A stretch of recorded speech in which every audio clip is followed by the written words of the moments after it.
પટેલ જાનવી રામભાઈ છે. હું ધોરણ 5માં અભ્યાસ કરું છું. મારી શાળાનું નામ શ્રી ત્રાંબક પ્રાથમિક શાળા છે.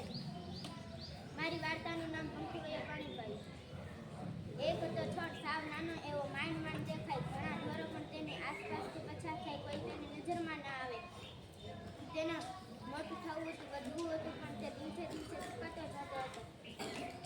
એક દિવસ ત્યાંથી બકરીનું ટોળું પસાર થયું. તેમાંથી એક બકરીનું ધ્યાન તો પાંદડા પર ગયું અને તે પાંદડા ખાઈ ગઈ. હવે છોડ હાવ એકલો થઈ ગયો. અને એક દિવસ એક પંખી ઉડીને તે છોડ પર બેસી ગયું અને છોડે તેને કહ્યું કે હું હાવ ભાંગી તૂટી જાય, તું મારા પરથી ઉડી જા.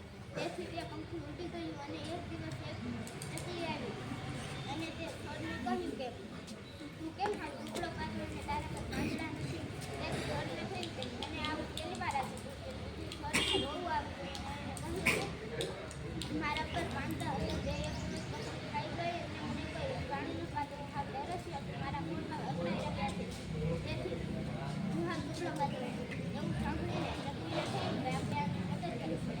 તેથી ચકલી ઉડીને સરોવરે ગઈ. છાંચમાં પાણી ભરી લાવી અને ગાયું છોડને, પણ છોડને કાંઈ અછત ન થાય. પછી ચકલી ઉડીને એક મોટા વૃક્ષ પર ગઈ અને ત્યાં મોર, મેના, પક્ષી જેવા પક્ષીઓ બેઠા હતા. તેને કહ્યું કે અહીંથી છોડે એક છોડ છે જે હાવ તરસ્યો છે અને 2 દિવસ પાણી ન મળે તો તે હાવ સુકાઈ જશે.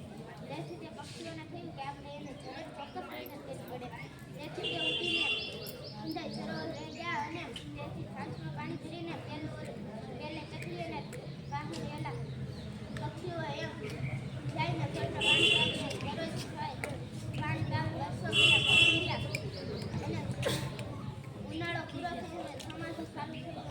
વરસાદ આવવા લાગ્યો અને તે છોડ હાવ ખોટાડા અને તે પક્ષીઓએ તે વૃક્ષ પર માળા બનાવી દીધા અને છોડ તેને જોઈ